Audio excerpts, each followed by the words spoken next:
So what brings you two together? I know you've done things together before, but why now? Why here? Well, it started when I was doing a residency at Radio City. And part of the residency, I would have, you know, different comedians and musicians would all come. It was kind of like a great collective or curation of talent. And this particular night, it was the day that riot happened in Charlottesville. Oh, yeah. And, I mean, you could feel it in the room. There were palpable feelings around it. And Jon Stewart showed up that night.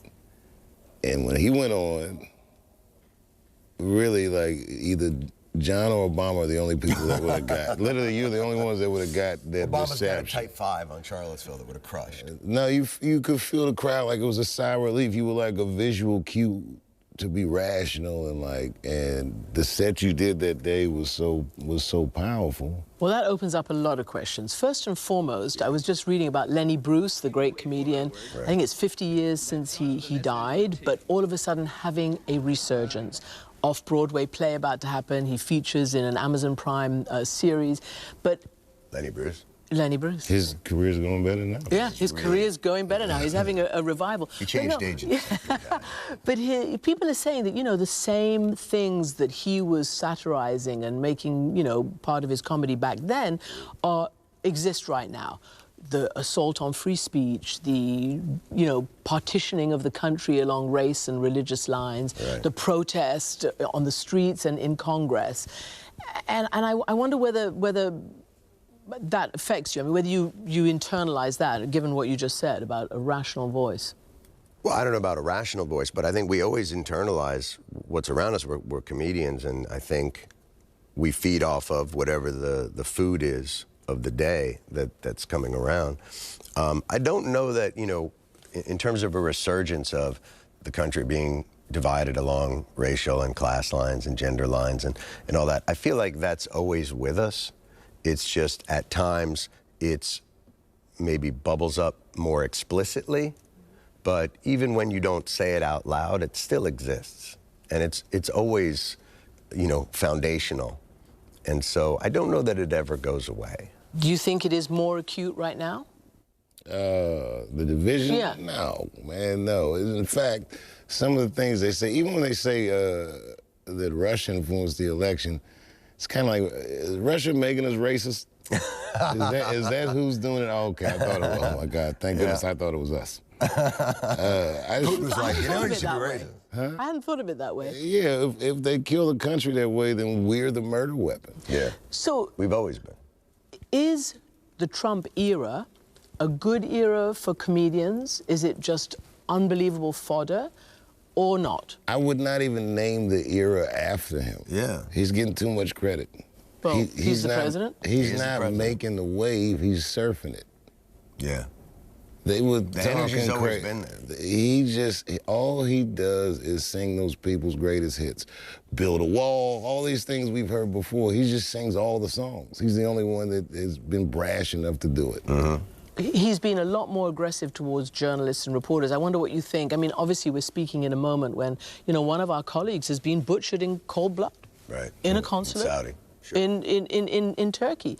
That's terrifying. And in that environment, President Trump talks about a candidate running for office who has body slammed a reporter. And I'm going to play a little bit of what he said.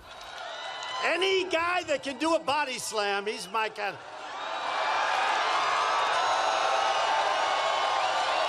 He's my guy. What do you make of that? Because I asked you, because you were sort of the graybeard of journalism almost. I know you hate that, but when anchors started to be less authoritative than they used to be maybe, you know, 20 years ago, well, you were, for better or for worse, considered somebody with authority every night. I think we were the protest vote, to a large extent.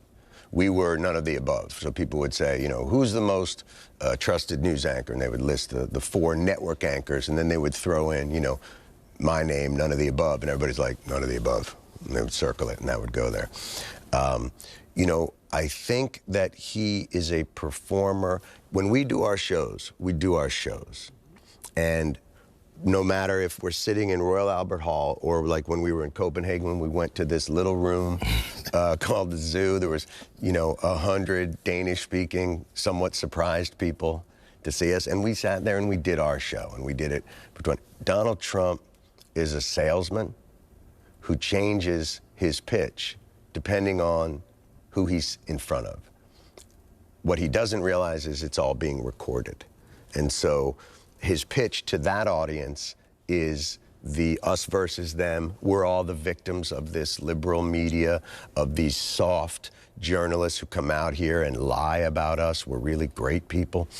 And that's what he pitches to them. And if you ask him about it and you say, do you think that's okay to body slam a reporter? No, of course not. That's, not do that. But I was joking. It was a little joke I was making in front of friends. Before we go forward, let's go back to the day after the election. You were hosting Saturday Night Live right after the election. I'm wishing Donald Trump luck, and I'm going to give him a chance. And we, the historically disenfranchised, demand that he give us one too. Thank you very much. Did that dream, desire come true? Has he given you a chance? Or you still want to give him a chance? I think I said the right thing at the right time. You know what I mean? I think that we had to recalibrate and kind of put things in perspective. I'm a Black American, so these feelings that people felt right after the election, we felt that many elections consecutively, and I think that to some degree people overreacted. Like, the alternative to giving him a chance was storming the streets, and if something good's on television, I'm not doing that. For me, I think Trump era and Trump presidency in the 2016-2017 elections was really good for comedians because he gave comedians a lot of content, especially content to talk about. It made comedy very, very easy, and it made a lot of comedians outshine. And I believe a lot of comedians nowadays are praying and hoping for Donald Trump to come back so that the comedy business and comedy shows can blossom for the next 4 years. Going to the part of Russia, Dave Chappelle said something very well. If we are putting a lot of blame on Russia, does it mean Russia made us racist? No. To me, I don't think. Russia may have tried, same as other countries try to interfere with other countries' elections, trying to see if their own preferred candidates will win. But at the end of the day, it doesn't mean that Russia had that much influence. Take, for example, in these 2024 elections. If Donald Trump wins as president, will you say Russia colluded? Or Russia colluded with Donald Trump colluded with Russia in making him win? No. So I think they may have tried, but it doesn't mean they fully succeeded. They fully succeeded. It's just luck at the end of the day, and racism has been something that is pretty big in America as compared to like South Africa, where they have grown past racism, they have grown past inequality, they have grown past Jim Crow laws, they have grown past racial stigmatization and racial prejudice. It is one thing that is pretty interesting with South Africa is they have grown past those things, but you still find people living in the shacks, but they still don't have that lot of hurt in them, that hurt in them has slowly dissociate or that slowly be wiped off. Even though you find a lot of people still living in shacks, still living in areas that it's unbearable for humans to live. Like if you go to Johannesburg and and also Cape Town too, you go to those two cities, you will notice that there are a lot of areas that are super beautiful, which is uninhabited by the rich blacks and the rich whites and the rich whites. Then outside of that area, we have what we call the shacks, where the poor blacks are living. And you find people barely have electricity, communities that need to share toilets together, and sanitary hygiene is not that good. It's very easy to catch cholera. It's very easy to catch diseases over there. So you find people living in conditions like that, in places like that. But one thing that is very, very interesting with them is they living in such area, they don't have that so much hatred and so much hurt against white people, though, as we have against one another and as we have against racism. If you compare America and South Africa when it comes to resolving racial issues, America is far above South Africa because they have made it much easier for a lot of people, even though it's still difficult, but they have made it much, much easier for a lot of people to afford things. You know, as a black person in America, you don't have to live in shacks, and you don't have to live in shacks. You can get healthcare, you can get a job if you work hard. You can. I know getting a loan is difficult, but there are a lot of banks that are very, very open to people of color. And also, it is a crime too if you apply for loans and they don't give it to you. You can report the bank to the attorney general of your state, and they will investigate the bank. So a lot of things have been going on. And also too, if you're living in communities which is really richly populated by black people, like let's say you live in Atlanta, it's very easy for a black person to get loans in Atlanta than for a black person to get loan in Wisconsin, than for a black person to get loan in Wyoming. If you want to really get loans at banks in different cities, try to move to a city which is inhabited by more your people. Because being inhabited by more people, you get to find a lot of bankers being of your own kind. You know, if they know that you have the collateral security for it, trust me, they're gonna give you the loan.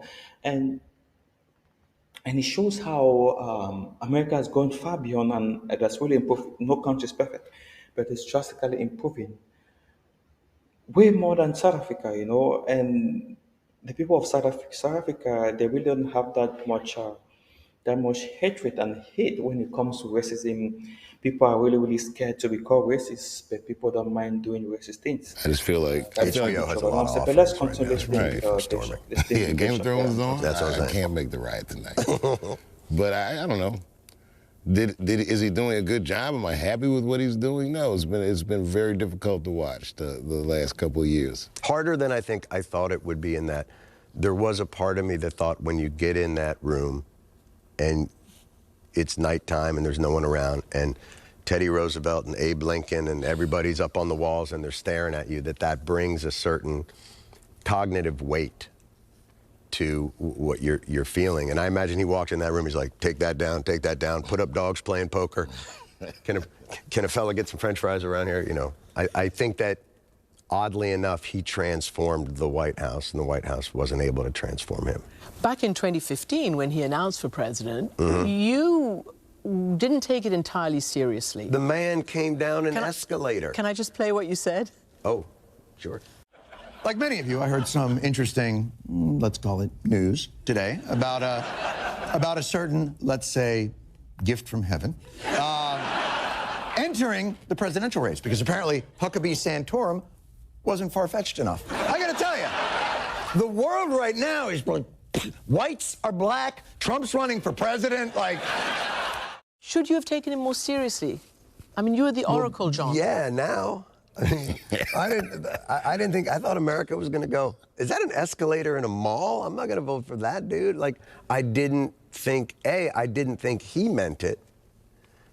And when he gave that speech, quite frankly, I really thought when he said, you know, Mexico sends us the worst, the rapists and murder, I really thought he had disqualified himself.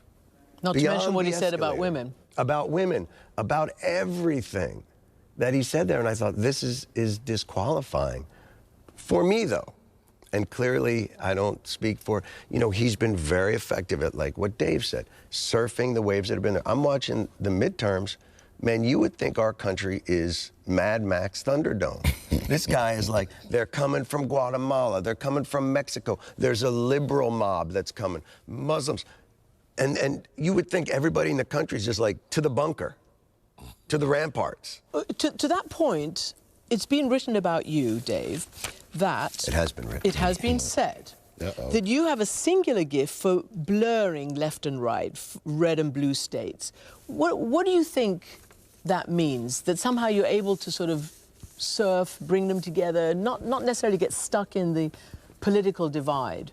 Because most of the political discussion is so binary, and I'm way more interesting than that. It's just a dude.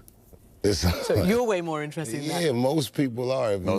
If you talk to them, you know, I hear people say, you know, families are not speaking to one another because of politics. That sounds insane to me. Like, there's a ton of people that I love and respect that I completely disagree with. Even if Donald Trump is guilty of the 34 counts that has been raised against him, it doesn't stop him from still running for president the second time. And it doesn't even stop him from winning. And if he wins, he can pardon himself of all of the crimes.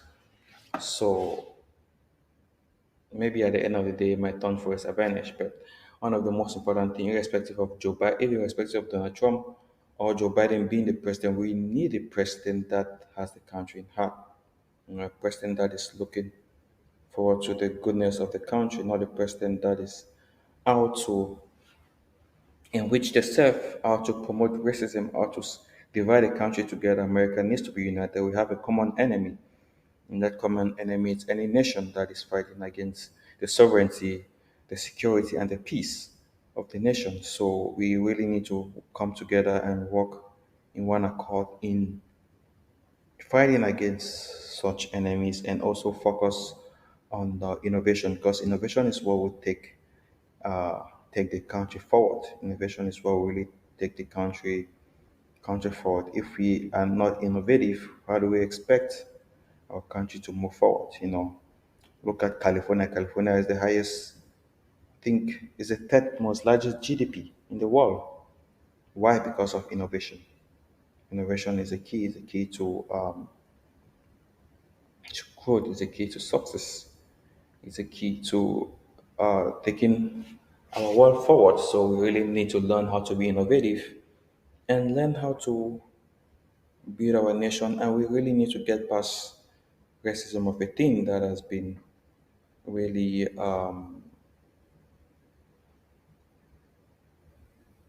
really holding a lot of people back. That has been really slowing people down. We really need to get past it, though. It's something very, very important. Thank you.